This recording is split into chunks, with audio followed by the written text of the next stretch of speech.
Piterda reyd natijasida 200 dan ko'p bez dokument yurgan mehnat muhojirlar qo'lga olindi. Obninskda Georgiyevska lentalik bayrog'ini oyog'i bilan bosganlarni Rossiya fuqaroligidan mahrum qilishmoqchi. Elektrostaldagi Wildberries skladida katta reyd bo'lib o'tdi. Maktabga kira olmagan mehnat muhojirlarning bolajonlarining soni ko'payib kelmoqda. Rasmiy ma'lumot. Rossiyada FSK qurilish idorasining rahbari mehnat muhojirlarini ish tanlash huquqidan mahrum qilish taklifi bilan chiqdi. Korolyovda Qirg'iziston fuqaroni metroda urgan shaxslar ustidan sud boshlandi. Piterda 15 yasharlik nogiron o'smirni zo'rlagan O'zbekiston fuqarosi qo'lga olindi. Kazanda o'zining Telegram'iga shahar rasmini qo'ygan Tojikiston fuqarosi qo'lga olindi. Yugrani o'zbeklarni vadani degan deputat ishdan olindi. Rossiyaning Dumasida Sudimizga ega bo'lgan shaxslarga patent bermaslik haqida taklif kiritishdi. Dumada mehnat muhojirlarga davlatdan beriladigan to'lovlarni yo'q qilish haqida taklif kiritildi.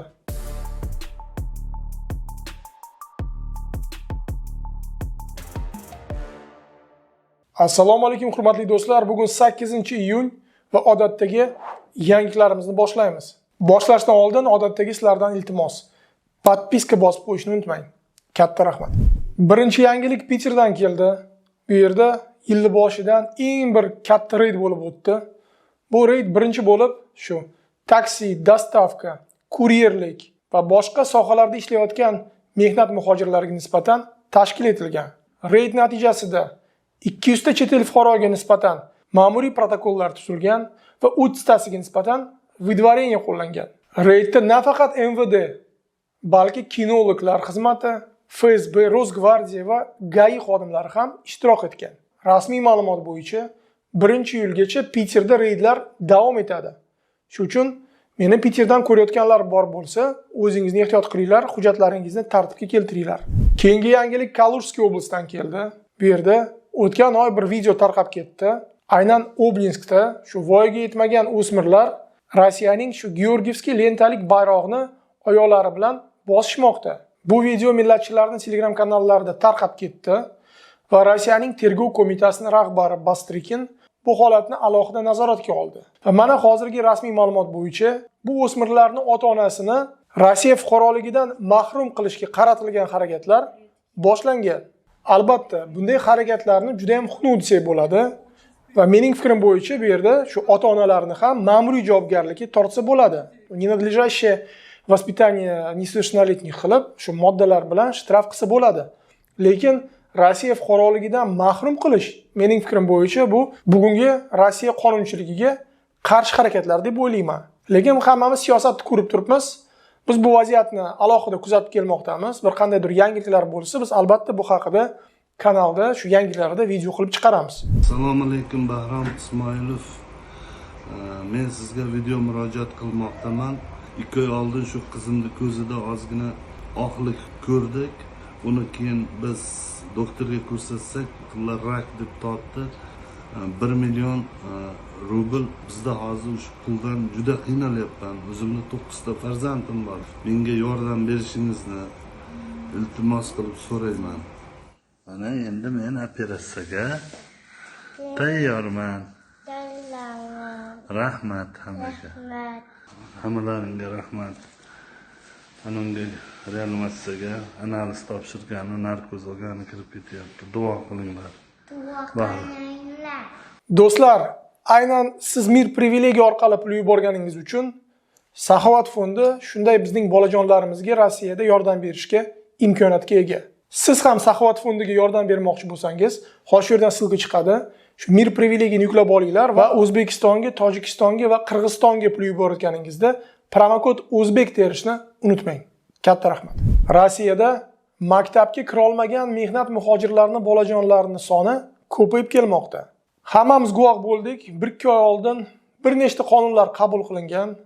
Bu qonunlar birinchi bo'lib rus tilini bilmaydigan mehnat muhojirlarining bolajonlarini maktabga olmaslikka qaratilgan edi. Birinchi bo'lib testlar qo'yilgan. Testlar qo'yilgandan keyin shu Rossiyaning Dumasidagi millatchilarning deputatlari o'z e'tirozlarini bildirishdi. Nima uchun bunday oson testlar qo'yilyapti va keyingi bosqichda bu testlar qiyinlashtirildi. Mana natijada rasmiy ma'lumot keldi. Bu ma'lumotga binoan birinchi bosqichda shu testga kirish uchun mehnat muhojirlar bolajonlariga tegishli hujjatlarni yig'ib kelib topshirish kerak va bundan keyin ular testga допущен bo'ladi.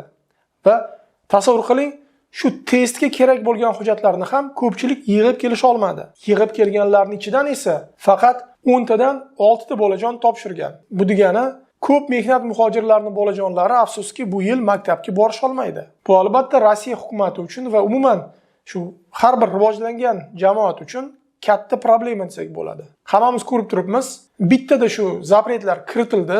O'shanda aytgandik, bunday zapretlar bilan ish o'xshamaydi. Bu kichkina bolalar-ku. Bu nozik masalada juda ham bir shoshmasdan o'ylab ish qilish kerak. Lekin shu millatchilarga yoqaman deb Rossiyaning bir nechta deputatlari bu g'oyalarni kiritishdi va mana endi natijani ko'rib turibmiz. Rossiyada bir FSK degan katta qurilish idora bor. Aynan shu idoraning rahbari bir g'oya bilan chiqdi. Bu g'oyaga binoan Rossiyaning qurilish maydonlarida ishlab yurgan mehnat muhojirlarini ish joyini tanlash huquqidan mahrum qilish kerak. Uning so'zlari bo'yicha shu mehnat muhojirlar kelib stroykaga chiqishadi, ishlagani, ularga patentlar beriladi. Ular 1-2 oy ishlab Wildberries Ozon shtatlariga yoki dastavkalarga yoki boshqa sohalarga ishlagani chiqib ketishmoqda. O'z o'rnida qurilish sohasi esa qiynalmoqda. Juda ham g'alati so'zlar bo'ldi. Rossiyada ko'pchilik bu so'zlarni возрождение крепостного права deb yozishdi.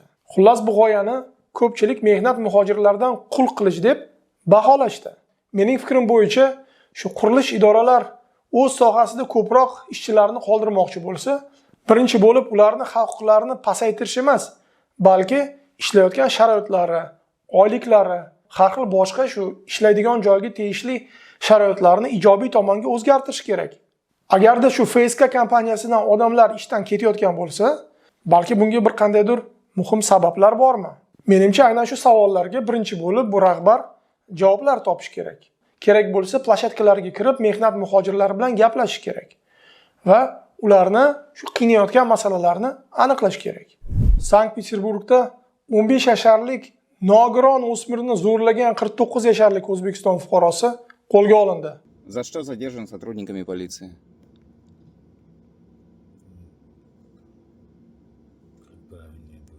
Ну что, за что задержан?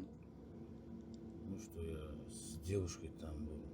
С какой девушкой? Как девушку зовут? Угу. Сколько девушке лет? 15. Угу. Что ты с ней делал? Ну, целовался, трогал.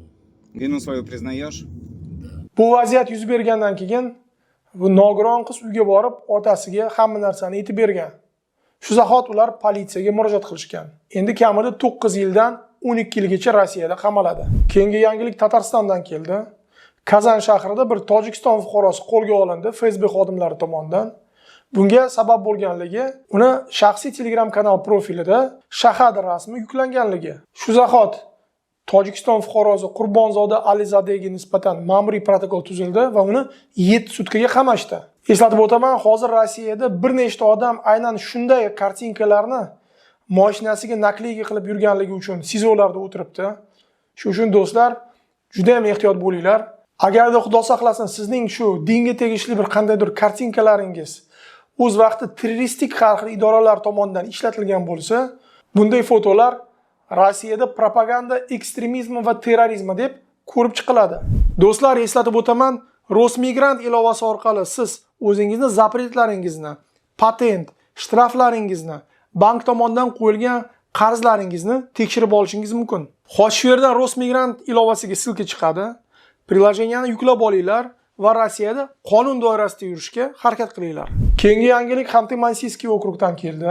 Bu yerda o'tgan haftada Yugrani dumasidagi deputat migrantlarga tegishli masalada bir tarixiy ma'lumot berdi. Bu ma'lumotga binoan aynan Yugrada shu bir nechta asr oldin o'zbeklar yashagan va shu uchun bu yerlarga mehnat muhojirlar xuddi o'zining bir tarixiy vatanlariga kelishlari mumkin. Bu gapirilgan gaplar albatta ko'pchilikka yoqmadi Rossiyada va bu gaplarda propaganda ekstremizmi va narushение территориальной целостности Rossiya deb shunday bir fikrlar yuritildi. Bir nechta deputatlar, partiyalar shu Yugrani deputatiga nisbatan jinoyat ish qo'zg'atishni talab qilishdi. Mana o'tgan hafta bir ma'lumot chiqdi. shu bunday gaplarni gapirgan Ukraina deputati o'z ishidan bo'shatildi. Bunga rasmiy asos bo'lganligi narushение депутатской этики. Keyingi yangilik Dumadan keldi. Yaqin vaqtda Rossiyada sudlangan chet el fuqarolar patent olish olmaydi. Hozir ham судимости непогашенный bo'lgan shaxslarning huquqlari Rossiyada ancha qisqartirilgan. Ular RVP, VNJ Rossiya fuqaroligini olish olmaydi va ko'p holatlarda patentga ham ega bo'lish olmaydi. Agarda yangi g'oya kiritilsa, bu nafaqat непогашенный судимость, balki umuman o'z hayotida qachondir судимостьga ega bo'lgan shaxslar ham Rossiyaga qo'yilmaydi va patentlar ularga berilmaydi. Bu g'oyani Rossiyaning Новые люди partiyasi kiritgan. Mening fikrim bo'yicha bu g'oya Dumada o'tmaydi, chunki Rossiya qonunchiligi bo'yicha agar shu Rossiya fuqarosi bo'ladimi, chet el fuqarosi bo'ladimi, uning судимости погашенный bo'lgan bo'lsa, bu degani судимостьdan bir nechta vaqt o'tgan, 3 yil, 5 yil, 10 yil, bu sodir qilgan jinoyat ishini og'irligiga tegishli, shu muddat o'tib bo'lgan bo'lsa, bu shaxsni huquqlari 100% tiklanadi. Va aynan shu qonunga bu g'oya to'g'ri kelmayapti. Lekin hozirgi vaziyatda har narsa bo'lishi mumkin. Xullas, vaqt ko'rsatadi. Keyingi yangilik ham Dumadan keldi. Bu yerda shu millatchilarning partiyasining rahbari Yaroslav Nilov yana bir yangi mehnat muhojirlariga qarshi qaratilgan g'oya bilan chiqdi. Bu g'oyaga binoan Rossiyada mehnat muhojirlariga davlat tomonidan berilayotgan qo'yilgan to'lovlarni yo'q qilish kerak. Hozir mehnat muhojirlar shu больничный olsa, ularga больничный ham to'lanadi. Keyin xudo saqlasin ish joyida bir qandaydir jarohatlarga ega bo'lganlarga shu maxsus fondlardan to'lovlar yuboriladi va shu ikki qat bo'lgan ayollarga bolajoni 1,5 yoshgacha bormaguncha shu Rossiya byudjetidan to'lovlar o'rnatilgan. Aynan shu to'lovlarni Yaroslav Nilov mehnat muhojirlari uchun yo'q qilmoqchi. Bu juda ham g'alati vaziyat, chunki mehnat muhojirlar xuddi Rossiya fuqarolariga o'xshab soliqlarni to'lab kelishmoqda. Lekin Nilovning fikri bo'yicha ular shu o'z vaqtida qiyin vaziyatga tushib qolsa, bunday to'lovlarni olishga haqli emas. Menimcha oxirgi payt shu Yaroslav Nilov mehnat muhojirlariga nisbatan shuncha qonunlarni kirayotganligi bu o'zining bir qandaydir shaxsiy mehnat muhojirlarini yaxshi ko'rmaganligimi, bir kimdir xafa qilib qo'yganmi bu akamizni bilmadim. Lekin juda ham ko'p bir g'alati g'oyalarni Rossiyaning dumasida bu akamiz kiritmoqda. Keyingi yangilik Elektrostaldan keldi. Aynan shu shaharda Valbrisning eng bir katta skladlari joylashgan va aynan shu skladda o'tgan haftada politsiya xodimlari tomonidan katta reyd bo'lib o'tdi. Reydda nafaqat shu bezdokument turgan mehnat muhojirlarni, balki shu yangi Rossiya fuqarolarini harbiy ro'yxatga turganligini ham tekshirishdi. Assalomu alaykum. Digitex Free Rossiyada qilgan xaridlarimdan 10% qaytardi. Ilovani yuklab oldim va hozirda cashback olmoqdaman.